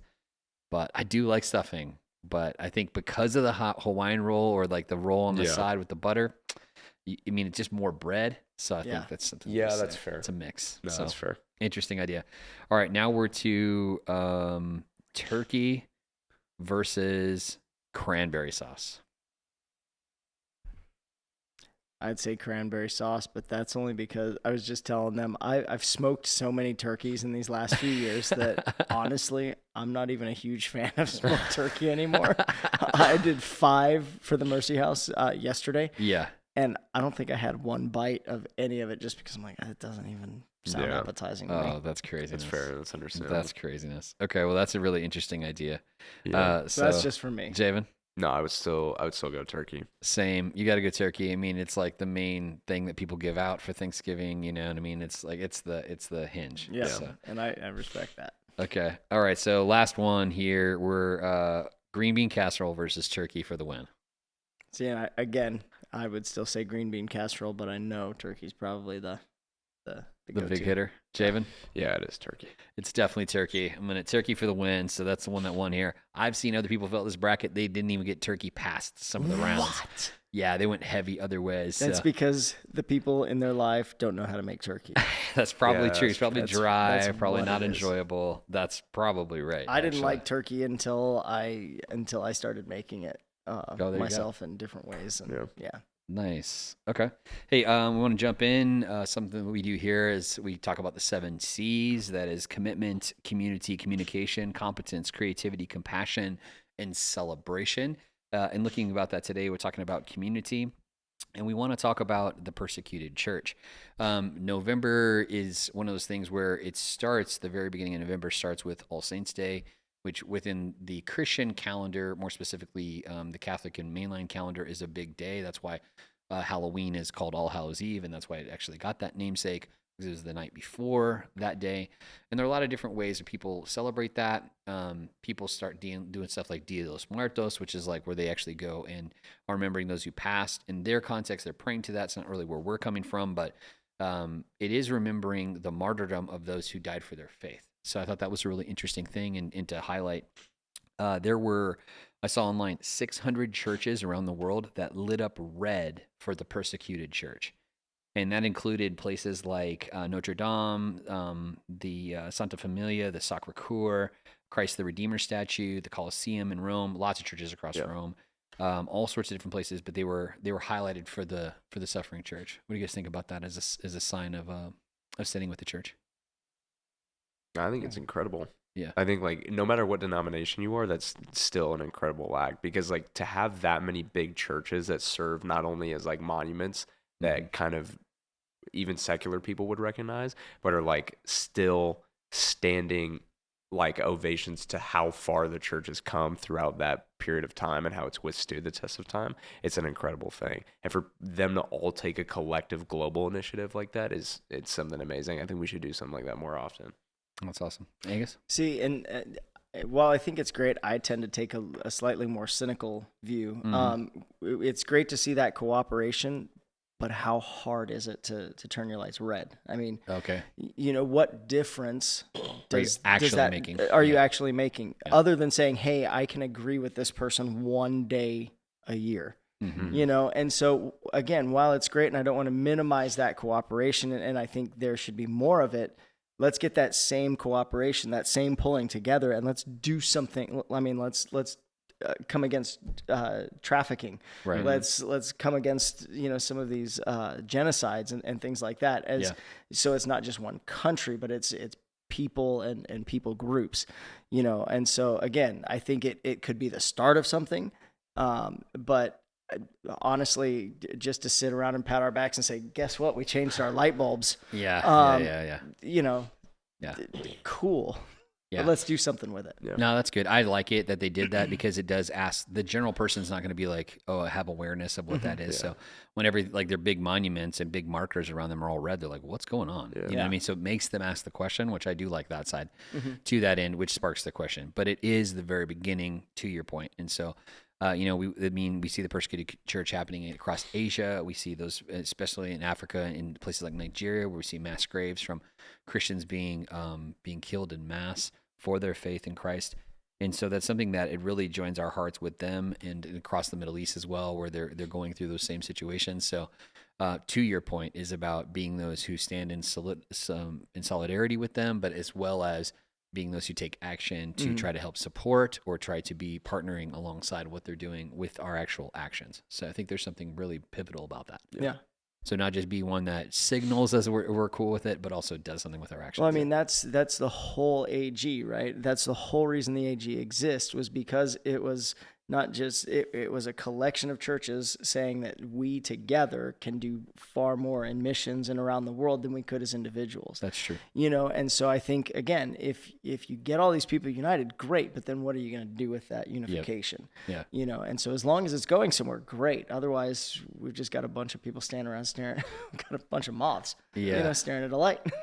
Yeah, our church is part of the Assemblies of God Fellowship Worldwide, which is happened and came together over 100 years ago for mobilization of missionaries to the world, and now is larger across the world than it is actually in America. Had a chance to go and be a part of meetings with global leaders, like the one last year in Kenya in October. And it was amazing, where missional leaders are coming together to talk about the work and how we want to cooperate together, each one coming from its own country, being very much the head of its own church. And so talking about how we can work together with the same heart, the same values, how can we do something to partner with others? So I think that's a really big effect. So glad to be a part of that fellowship and to be in cooperation with them. And we are very active in belonging to and supporting missions and missionary work across the world every single month through Kingdom Builders. So thankful for that. Very cool. Hey, something I saw that was awesome was it was in former Soviet Union countries. I didn't get a clear picture of which one it was, but it was Christ followers that were baptizing in winter in a frozen lake. Yes. Did you see this? Yep. Amazing. They had cut out a big hole in the ice like you would for ice fishing. I mean, it's thick ice. They're out standing on the ice, and then they are baptizing people by having two people hold on to them and dunk them in the water and come up. What did you think about that? Well, I think it's funny because we just had baptism this weekend. Yeah, 10 people get baptized this week. Yeah. Yes, and I put a heater into it, and so I know that I set the heater to 105 degrees. Okay.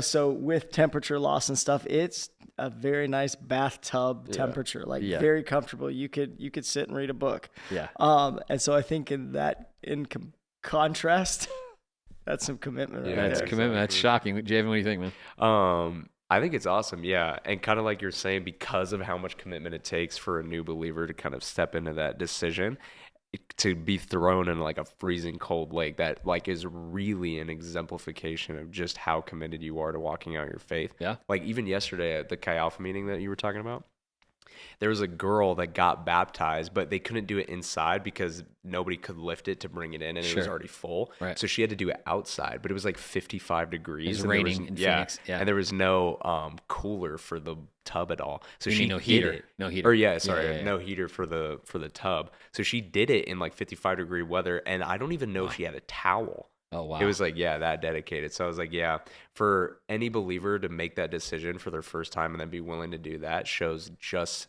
how pivotal of a life change Christ has had within their life. If they're willing to do and step out like that, with how cold of water that is, it's so sick. I think it's awesome. And I'll say, just so for reference for those who are listening that don't have that frame of reference, for us, we baptize through immersion, which is where someone goes underneath the water. It's similar to what Jesus did with John the Baptist in Scripture, and so they did that and was baptized in the Jordan River. Similarly, we also do that and bring people underneath the water and back up again, symbolizing a death to our old self and being alive in Christ.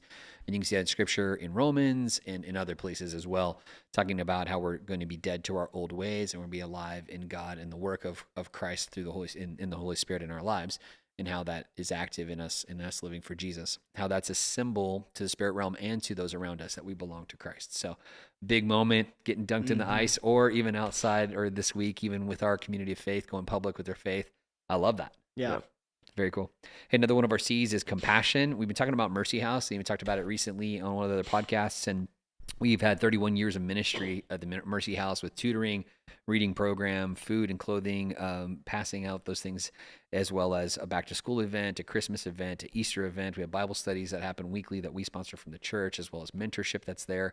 But I was really looking at some old pictures that came across my desk this week, and it was really cool because I saw kids that were young. They were young teenagers, tweens and teens that are now adults. They're in their 30s and they have their own kids. And I was seeing, man, what a cool change that's happened, generational change that's happened through the consistency of ministry through something like Mercy House. Yeah. Mm-hmm. And just love that, seeing how like these kids were like, street kids, hood kids, like they were out in the mix, like doing stuff and kind of to your point, running around, getting in the trouble. Had lots of options. Yeah. It was one of those things where they were living a different way. And because of Tia Mika, and because of her heart and love for the community and for those kids, there was a difference that was instilled in them, in their value, and then also in how they should live for Christ, and inviting, in showing them what it means to live Christian principles, and then them having that decision to follow Jesus.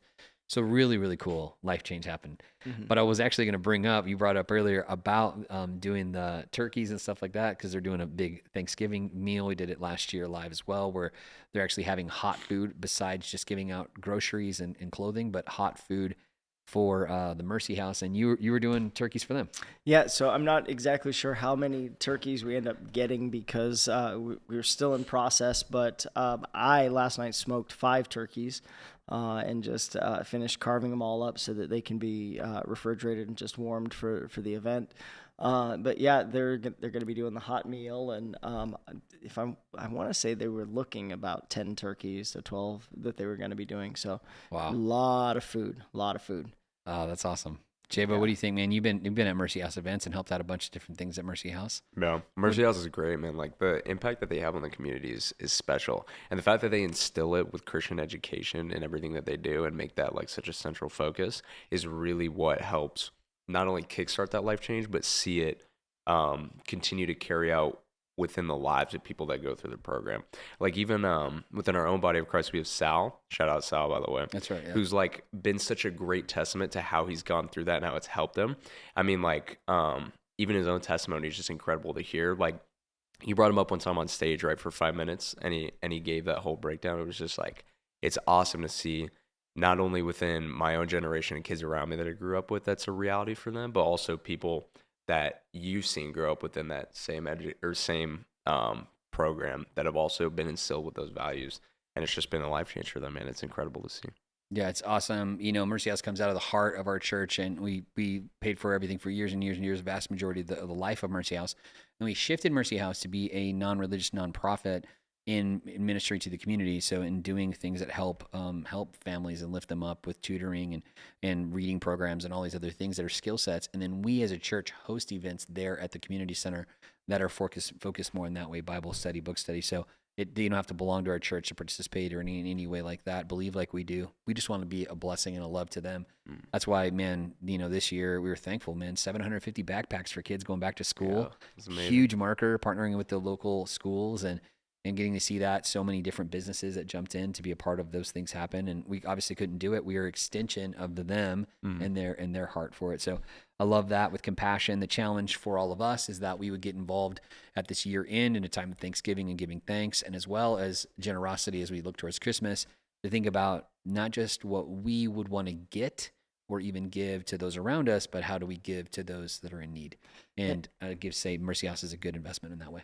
Well, and on that, there's being a part of the pouring out side, but the other side of the blessing that we get to see as people who work the event, as pastors and stuff, that's completely different, that I would say is also on the service side. Mm-hmm. So my kids are now they've been going to it since, they couldn't walk, to the various events, but now they're getting to the age where they can serve. Right. And what's really cool is because, in this, what we know about this next generation is they're an activist generation in need of a cause. True. And so things like this, it's a safe environment where you can get your kids to go out and see that as a 10-year-old, they can make a difference in their community. They don't have to wait until they're an adult, and so Tessa was walking around. She was 9 and she's helping me walk people through the back to school thing. Yeah. And so, I told her she could go and play, but she didn't want to do that. She wanted to serve. She wanted to be a part of it. Right. And so there's something to that too, that it allows you to build in something else in you when you're serving. Yeah, that's so good, man. Part of our faith is living our faith out. We can't earn our way into the grace of God. We talk about that very clearly through Scripture, but something we do is we actually use, because of our faith, we're motivated to action. It talks about in James 2, it says, "But someone will say, 'You have faith and I have works. Show me your faith apart from your works, and I will show you my faith by my works.'" So the idea is, that's James 2:18. The idea is to be active, and if you read it in context there, in a larger idea, to be those that are living our faith out loud and then doing something with our faith. So very powerful idea for us to apply. Amen. The next thing we're talking about here is this idea of competence. We have a few books that we've been looking at. The first of those is Win the Day. It's by Mark Batterson, and this is a great resource, a great book, and it's been something that we've used as a team, as a staff, and something we want to bring forward here. The second concept we want to look at of this book was this idea of called Kiss the Wave. It says, "Own your past or your past will own you." And it's talking about how the wave, the obstacle that's in your way, is the way. It's saying you are response-able. You can make responses to the things that come towards you. So it's not just dealing with what's coming towards you, but also dealing with your past. What do you guys think about that? Kiss the wave. I think that attitude is everything with that. And so, I talk to my kids about it all the time in this idea of, every day is a good day. Right. But bad things can happen to That's it. true. And so same thing with everything that happens in your past. It can all be bad unless you redeem it and utilize it in your future, and make it worth something. Right. And so I think that there's a big part of it in just saying, you know what, this did happen. I didn't like it, but here's what it did in me and what it can now do through me. Right. No, that's exactly true. Jamin? Oh, yeah, for sure. I think the idea of Kiss the Wave is definitely pivotal in not only how we lived as missionaries across the world, because we had to be willing to adapt to absolutely everything that came our way, but also the idea of looking back at your past as kind of a marker not only for what you've overcome, but also to how you need to change what you're doing headed forward is really important. Because if you just let the things in the past kind of sit and fester and like become bitterness within your own heart about certain topics, or whether or not you still let it bother you, don't fully get over something, then over time it just starts to spiral into an even bigger problem. Then you have this snowball, and then eventually it all becomes an avalanche. So I think definitely the idea of being response-able and adaptive to what you're doing in your own life, and being committed to not only learn from your past, but looking forward as being willing to change and not be so set in your ways that you're like, oh, I'm only doing it by this way, is super important. So yeah. Yeah, really good. Kiss the wave. Really good takeaway. The other book we want to look at today in our idea of competence is John Maxwell's 21 Irrefutable Laws of Leadership. We talked about how this is a really good basis book for so many people use ideas and concepts here and break them out in a larger way. The idea that we want to look at today is the law of empowerment. Only secure leaders give power to others. What do you guys think about that, Javen? What do you think, man? Secure leaders giving power to others. Yeah, definitely. I think the most insecure people tend to like grab at whatever form of power that they can get, and as long as they feel like they're the only person in charge, they're just gonna continue to grab at every single straw that they can because they feel that they're the only person that they can trust to hold on to everything. Mm-hmm. And generally, those people become the most unstable, and their systems all tend to fail. But people that are secure within their own leadership and understand that the people that they've set up within different respective positions to do other functions for them are willing to administer that power because not only do they have trust within them, but they're secure within their own leadership that people are on board to get behind their own program and be willing to invest time into the initiative that they have, that it all will function correctly. And I think like, especially even within a ministry sense, that's so important for how it is within a church setting, because if a pastor of a congregation is not willing to kind of surrender his power or control of what he has over the congregation and let other people lead charge for something like on a Sunday, like for you, I know like you're gone a whole bunch, but if you weren't willing to be able to like hand over the keys to somebody, that would show that maybe the power distribution isn't all there. So I think you definitely need to be secure enough as a leader to kind of give the reins over a little or every once in a while. Yeah, interesting. Angus, what do you think from your perspective? I think that if you want longevity as a leader, empowerment is absolutely vital, because otherwise you'll be doing everything all the time. That's right. And empowerment, it makes it so other people can start to share the load. One thing that I've really seen huge where empowerment versus not being empowered is in our kids ministry events that have happened at the network level, because you've got all of these people who they come together as leaders for their own church, but then they're coming to another church, so they don't feel they have that same authority to turn lights on and off and things like that. And so there have been a few times that I've come in, and there was one particular time, it's 10 o'clock at night, lights out is supposed to be at 10, and everybody's running around. And I saw a group of leaders, and I said, what's going on? Why do we still have this going on? And they said, well, nobody's coming to shut it down. And it was because all of these leaders, out of all of these leaders, none of them felt empowered to be able to take control of the situation. And in absence of somebody else, I figured I'll ask for forgiveness.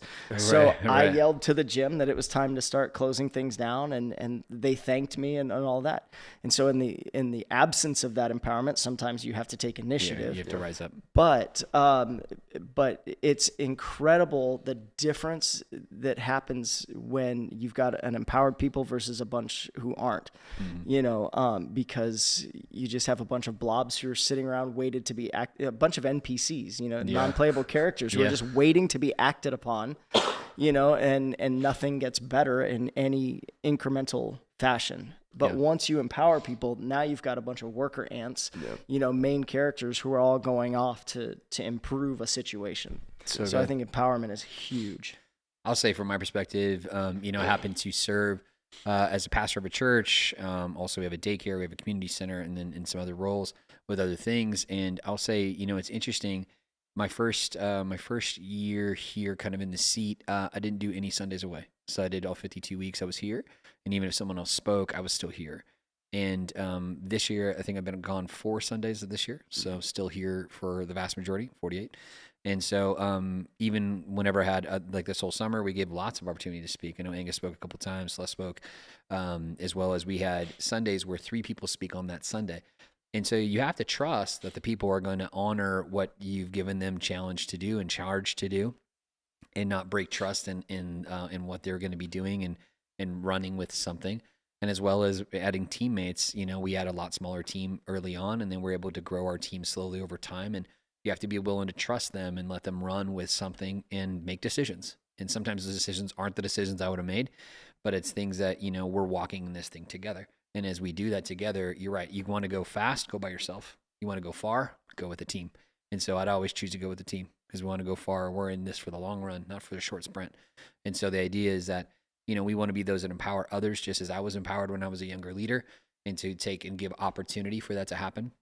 It's also the reason we do our life group model the way we do, in having semesters and having life group leaders who, it doesn't have to be the same few people that teach classes, but instead we can have people who come alongside and lead a group and get to expand in that way. And actually they're more facilitating things than in conversations than being a teacher. And in that way, it helps us to grow in our confidence, grow in our understanding, grow in our experience.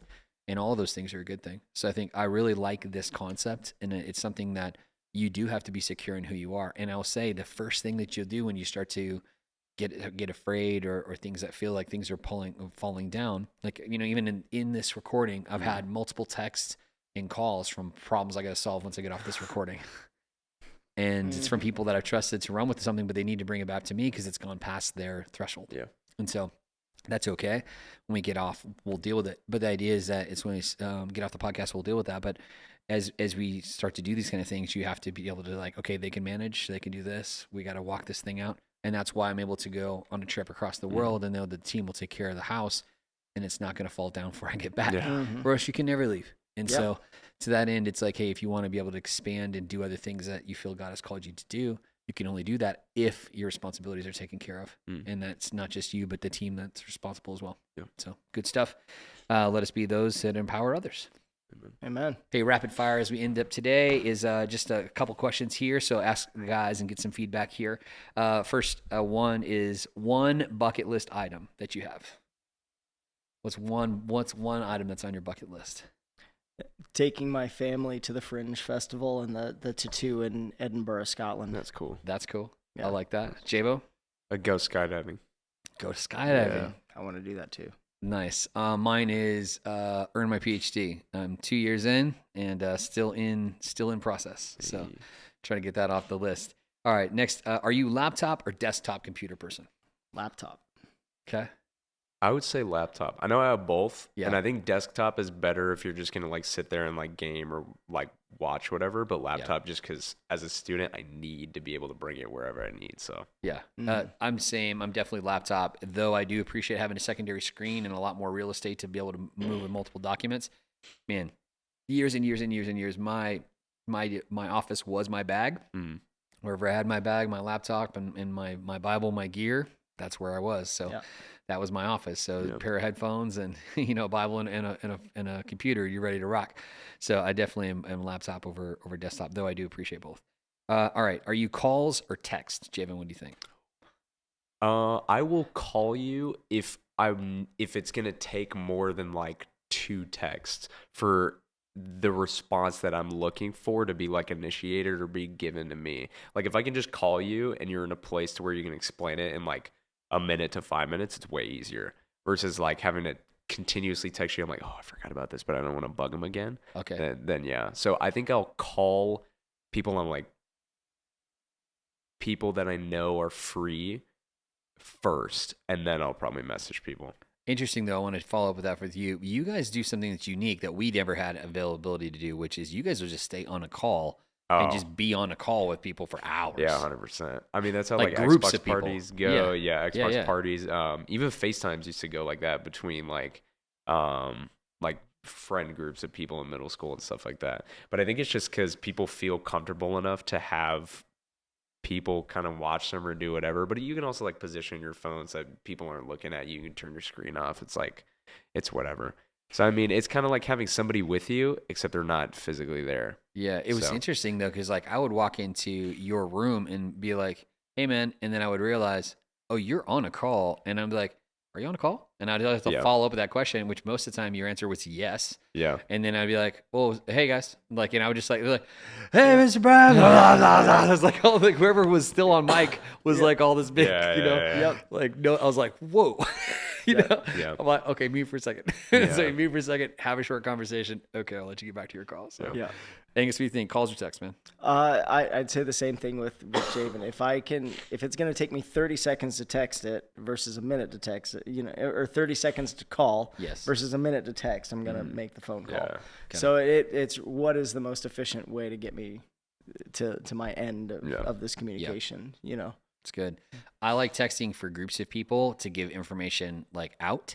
I think interaction, other than short, to your Rez's point, I'm definitely a call person because you can lose a lot in your punctuation and in your tonality. You lose it. Yeah. Oh yeah. And the one thing that I've stopped doing was I stopped doing text or talk to text in a vehicle. So I have the ability to do that because I have like CarPlay for my phone and whatever. So it'll say read a text to me unless it's a short answer. I'm gonna hesitate. I'm gonna wait till I get to where I'm going to fire back an answer. So because it's just, man, you can mess up one punctuation, it changes the whole dynamic of what it means. Very true. So I try to watch that, and I've definitely made that mistake. So if that's you, I'm so very sorry. But was not the intentionality. Yeah. So all right, hey, talked about Thanksgiving. Are you a sweet or savory person in general? I like the combination of the two, but if I have to choose one, sweet for sure. Okay, Javen, I'd say savory. I agree. You're not really a candy guy. You're not really that guy. Not candy has never really been a big thing to me. I do like baked goods. Like I think I'll have one maybe like once a week if I'm feeling like that. But if I'm gonna do any sort of sugarized anything, it's gonna be a drink. It's never gonna really be like something that I like sit down and have to eat. Yeah. But that's reminds me of our friend Jonathan Daniels. Shout out to him. A friend of ours who lived in Paris forever. We went to the same college and met each other actually in France, which is that's wild thing. So but anyway, so shout out friends of ours there. They're in Montana now, but that was his jam. He wouldn't have candy, not even eat baked goods really. I mean, we lived in Paris. Bro. Yeah, that's like, that's pain au chocolat. That's something great. Yeah. But he wasn't his jam. But sweet tea, because he's from North Carolina. It's like, dude, all day, every day. You know what I mean? Like, he wouldn't drink it like that, but have it occasionally.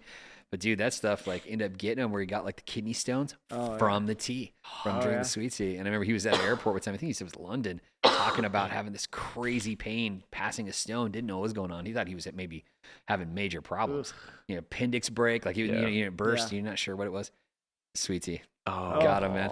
I would say I'm definitely on the sweet side. I definitely have a sweet tooth. I try to like really curb it, and I have to watch it. So I'll do more like apple, something that has a sweetness to it, like a fructose in it, instead of like refined sugar, and trying to walk that out a little bit. But definitely more sweet than savory. Though I am like very fond of a steak, so praise God. Yeah. Oh yeah. All right. What's your favorite comfort food along the same lines?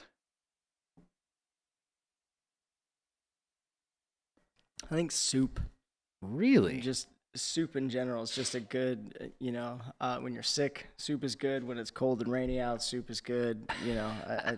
And there's so many variations that you can go with soup. That's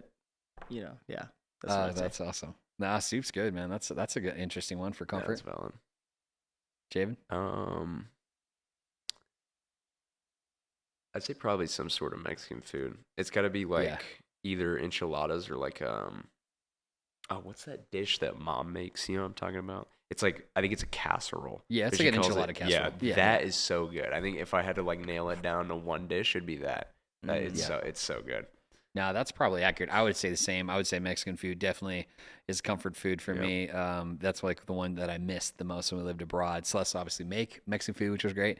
But yeah, it was one of those things that definitely is a comfort thing. I think growing up out here and just like, come on, man, anything that's like meat, cheese, bread, heated up and melted together is a win. Salsa on it. So not a bad shout. All right. It's a rainy day today. What's your favorite thing to do on a rainy day? Soup and tomato soup and a grilled cheese sandwich. Yeah, bread bowl action. Yeah, just sit and enjoy the weather. That's not a bad shout. Javen? I would say it's like that feeling when you wake up and it's raining. Like I like to just enjoy the sound of the rain for like 15 minutes and kind of just like think and like decompress. Yep. And then past that, I just kind of go about my normal day. That's cool. Yeah. I like that too. Man, I would say enjoying the rain. It's interesting for us. I mean, if you're listening to this and you're Pacific Northwest or somewhere, in a rainy belt in Latin America where it's like half your year rains, you're like, whatever about this rain, man, over that. But for us in the desert, like it's such a rarity that when it comes, it really comes strong. We have monsoons. It's a really big downpour. I mean, like severe amount of water. There was so much frozen rain, hail that dropped actually nearby us in an adjacent city that it looked like snow on the ground in Phoenix, but it was actually ice. So they had like an inch of hail that had dropped in one area along the freeway. people were freaking out, like watching, there's all these reports. And of course, like in half an hour, completely gone. But, it was there for a minute, like I was like, man, I'm ready to go snowboarding, man. Let's get it out. Let's go. But yeah, I think for me, it's just to kick back, saying a similar thing. I think I like to look and watch the rain. So I like to watch it, so I'll sit and watch it out. Something with a hot, like I know you soup, and the soup is a good shout. I'll sit with like a hot coffee or a tea, just enjoy. That's something I really enjoy on a rainy day. All right, last thing here. One word to leave the podcast. Angus? Peace. Love it. Javan? Motivation. And I'm going to say thankfulness. Thanks so much for being a part of the collective. We love you. Much love wherever you are.